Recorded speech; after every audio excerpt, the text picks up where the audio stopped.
Sometimes newcomers come to Celebrate Recovery and they're a little bit skeptical.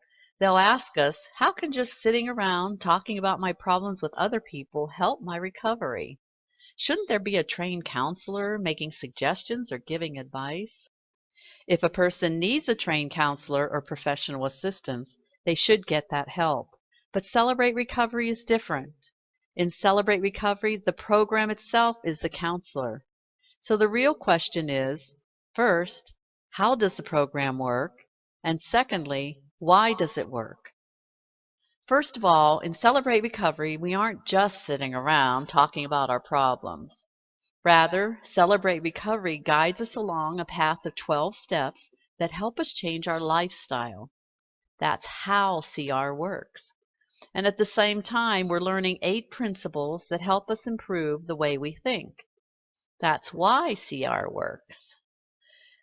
This chart illustrates the process. CR combines the 12 steps with the 8 principles to lead a person through what is essentially 4 stages of recovery, both in the things you do and in the things you think. Let's look a little closer.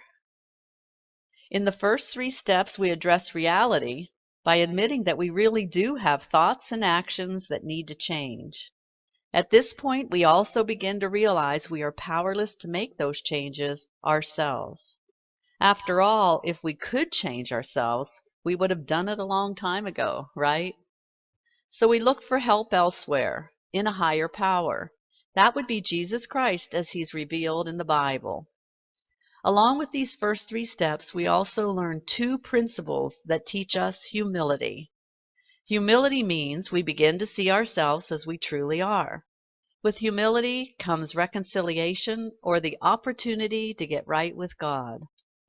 In the second stage of our recovery, steps 4, 5, and 6, we identify both the good and the bad attitudes and behaviors in our lives and determine where we would like to see some changes. This is where the real work begins. At the same time, principles 3 and 4 teach us to be vulnerable. Human. Vulnerability helps us to reconcile with ourselves. We stop fighting with ourselves like the Apostle Paul described in Romans 7, where he just couldn't seem to get his personal life in sync with his spiritual life, and forgive ourselves so we can leave old habits and attitudes behind and move on to a better lifestyle. In the third stage, we recognize that recovery is not just about me. Here we face the reality that, because we're flawed, we have hurt people around us. We will always be flawed, but that doesn't mean we have to act on those flaws. So now we're working on living a better life so we will be more lovable to the people around us, and we try to restore relationships we've damaged or broken over the years. Learning honesty is the key. If we're still living the same old lifestyle, any attempts to apologize or rectify a wrong will be meaningless. But if people can see our honest efforts to change, they will be much more willing to let us restore those broken relationships. The next 3 steps describe the rest of our lives. Our bad habits aren't like diseases we can cure and forget. They're more like a bad knee or a weak heart. They're part of our lives, both socially and spiritually. That's why we'll always have to work at our recovery. In the final analysis, Celebrate Recovery is about learning self-control and living well. In these steps, we celebrate our recovery by expressing our gratitude to God.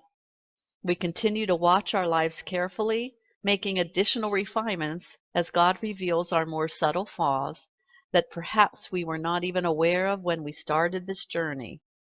We also establish and maintain appropriate worship activities such as prayer, Bible study, and church attendance. Finally, because of our gratitude, we jump at the opportunities to serve others. It's time to give back. So now we can see that Celebrate Recovery is based on the development of 4 key attitudes: humility, vulnerability, honesty, and gratitude.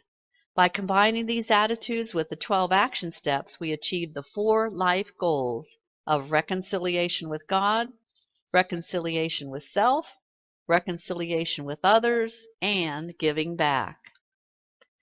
A Christ-centered recovery program like Celebrate Recovery is, first and foremost, about recovering a relationship with God. Everything else is secondary.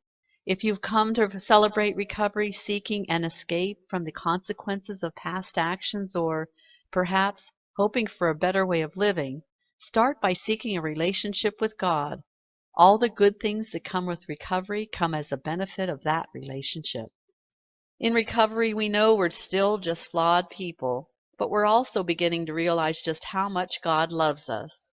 We will never be perfect, but we can cry out every day, "Create in me a clean heart, O God, and renew a right spirit within me."